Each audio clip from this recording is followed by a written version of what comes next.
एक डिबेट जिसने इंटरनेट की दुनिया में पूरी तरह से तहलका मचा दिया।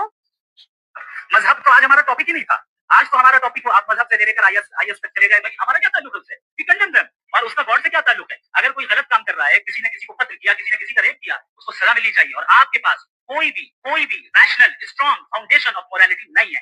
आपने कहा कि मेजोरिटी तय करेगी सोसाइटी की, वो सही होगा। मैंने कहा हिटलर को, फिर आप सही कहेंगे नहीं नहीं नहीं, प्लेनेट की सोसाइटी की मेजोरिटी तय करेगी। तो पहले प्लेनेट की मेजोरिटी गॉड के एग्जिस्टेंस को मानती है, आप कह रहे हैं ये रिलीजियस है। तो यानी आपके पास कोई स्ट्रॉन्ग फाउंडेशन नहीं है ऑब्जेक्टिव मोरालिटी का। ऑब्जेक्टिव मोरालिटी का अगर कोई फाउंडेशन है तो वो सिर्फ गॉड है, गॉड है, गॉड है। आप यकीन नहीं मानेंगे, इस वीडियो के नीचे कमेंट सेक्शन में एक अलग ही तूफान आया हुआ था। मैंने उसमें से बहुत सारे कमेंट पढ़े जहां वो लोग कल तक खुद को एथिस्ट यानी खुदा को इनकार कर रहे थे, वे आज इस्लाम कबूल करने की बात कर रहे हैं। आखिर इस 2 घंटे की डिबेट में ऐसा क्या हुआ था?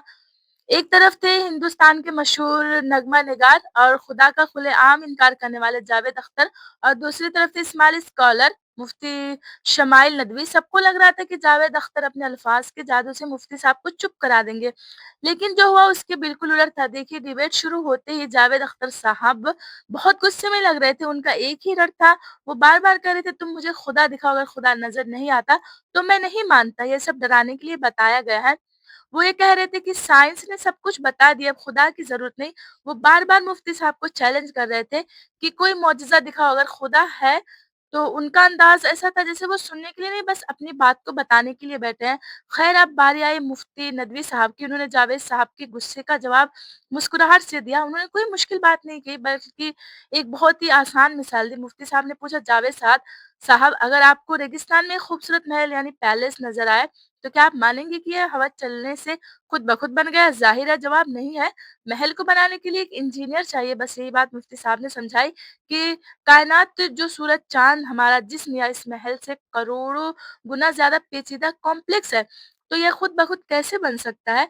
मुफ्ती साहब ने कहा, हर पेंटिंग ये बताती है कि कोई पेंटर मौजूद है।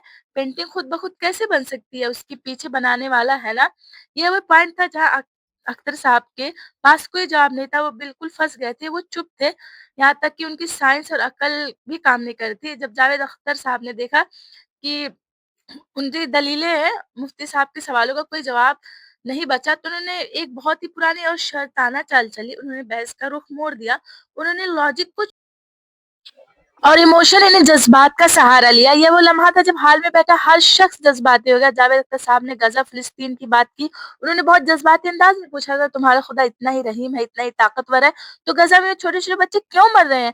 खुदा का हाथ क्यों नहीं रोकता? अगर मैं खुदा होता तो ये ज़ुल्म कभी नहीं होता। यहीं पर मुफ्ती शमाइल नदवी ने अपनी हिकमत और बसीरत का सबूत दिया। उन्होंने उसका जवाब दिया। मुफ्ती साहब ने कहा, जावेद साहब, आपका मसला ये है कि आप इस दुनिया को जन्नत समझ रहे हैं, जबकि ये दुनिया जन्नत नहीं, ये दारुल इम्तिहान यानी एग्ज़ाम हॉल है। उन्होंने एक बहुत ही प्यारी मिसाल दी, जिसे आप गौर से सुनें। उन्होंने कहा, फ़र्ज़ करें आप इम्तिहान यानी एग्ज़ाम हॉल में बैठे हैं, परीक्षा दे रहे हैं और एक तालिब इल्म गलत जवाब लिख रहा है। अगर टीचर वहीं जाकर उसका हाथ पकड़ ले और कहे कि नहीं, गलत मत लिखें, सही तो यह है, तो क्या वो इम्तिहान हुआ? नहीं, इम्तिहान तो तभी होगा जब तालिब इल्म को इख्तियार, फ्री विल दिया जाएगा कि वो जो चाहे सही लिखे, चाहे गलत लिखे। अल्लाह ने इंसान को मशीन या रोबोट नहीं बनाया। अल्लाह ने इंसान को अख्तियार दिया कि ज़ालिम को अख्तियार है वो ज़ुल्म करे या ना करे, और मज़लूम को अख्तियार है वो सब्र करे या नाउम्मीदी फैलाए। अगर अल्लाह हर कातिल को हाथ उठाते ही रोक ले, हर चोर को हाथ पकड़ ले, तो फिर अच्छा और बुरे का फ़र्क कैसे पता चलेगा? फिर तो इम्तिहान ही ख़त्म हो जाएगा। उसके बाद मुफ्ती साहब ने एक और ज़बरदस्त बात कही, तो जावेद अख्तर के लिए बिल्कुल नहीं थी। मुफ्ती साहब ने आखिरत यानी आफ्टर लाइफ़ का कांसेप्ट समझाया। उन्होंने कहा, आपकी नज़र सिर्फ़ उस छोटी-सी दुनिया 60 या 70 साल की ज़िंदगी पर है, इसलिए आपको ज़ुल्म नज़र आता है। हमारी नज़र उसके बाद वाली हमेशा की ज़िंदगी पर है। ज़रा सोचिए, अगर हिटलर ने लाखों लोगों को मारा और आखिर में उसने खुदकुशी कर ली, तो उसे क्या सज़ा मिली? सिर्फ़ एक मौत। क्या लाखों लोगों के कत्ल के बदले सिर्फ़ एक मौत इंसाफ़ है? हरगिज़ नहीं। इंतज़ाम के पास इसका कोई जवाब नहीं है। इसके मुताबिक हिटलर मर गया और बच गया, लेकिन इस्लाम कहता है कि नहीं, असल इंसाफ़ ये नहीं है। वहाँ होगा जहाँ ज़ालिम को एक-एक ज़ुल्म का हिसाब देना होगा और मज़लूम को उसके हर एक आँसू का बदला मिलेगा। मुफ्ती साहब ने जावेद अख्तर को लाजवाब कर दिया कि खुदा का होना ज़ुल्म है, क्योंकि अगर खुदा नहीं है तो ज़ालिम मर गया। اور چھوٹ گیا، لیکن خدا ہے تبھی تو پورا انصاف ہوگا۔ غزہ کے بچے اس دنیا کے امتحان میں فیل نہیں ہوئے، وہ تو کامیاب ہو کر اپنے رب کے پاس پہنچ گئے۔ فیل تو وہ ہو رہے ہیں جو اس ظلم دیکھ کر بھی خاموش ہیں۔ ایک موقع پر جب مفتی صاحب نے ان سے پوچھا کہ اخلاق یعنی مورالٹی کہاں سے آتی ہے؟ اگر خدا نہیں تو اچھائی اور برائی کا پیمانہ کیا ہے؟ اس پر جاوید اختر نے کوئی تسلی بخش نہیں جواب دیا، وہ ٹاپک کو ادھر ادھر بدلتے رہے۔ یہ وہ لمحہ تھا جب لوگوں کو سمجھ آ گیا کہ کون حق پر ہے اور کون ضد پر ہے۔ اس کا فیصلہ ججز نے نہیں بلکہ خود عوام نے کیا۔ اس ویڈیو کو کامنٹس کو پڑھے، بہت سارے لوگ جو ایتھسٹ ہے اس نے اسلام قبول کیا، جو نان مسلم تھے اس نے اسلام کو سمجھا، اور کچھ نان مسلم تو ایسے بھی تھے۔ مجھے سمجھ نہیں آیا کہ وہ جاوید اختر کے سائڈ کیوں تھے۔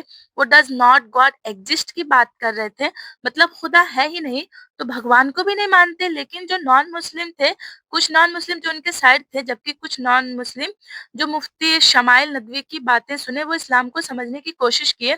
تو یہ بھی بہت اچھا مومنٹ تھا۔ لٹرلی ہزاروں لوگوں نے لکھا کہ اسلام ہی سچا دین ہے کیونکہ یہ عقل اور فطرت کے عین مطابق ہے۔ یہ صرف ایک ڈیبیٹ نہیں تھی، یہ ایک حق اور باطل کا فرق تھا جو کل سب نے صاف صاف دیکھ لیا۔ آپ کا اس بارے میں کیا خیال ہے؟ آپ ویڈیوز دیکھیں، کامنٹ میں اپنی رائے دیں اور چینل کو سبسکرائب کر رہا ہے وہ فیل ہوگا۔ کریٹر نے ایون کو بنایا ہے، وہ ایون نہیں ہے۔ اچھا کریٹر نے ایون کو بنایا ہے ٹیسٹ کے لیے، وہ ایون نہیں ہے۔ ایون وہ ہوگا جو اسے اختیار کرے گا۔ چھری کو بنانے والا غلط نہیں ہوتا ہے، چھری کا غلط استعمال کرنے والا غلط ہوتا ہے۔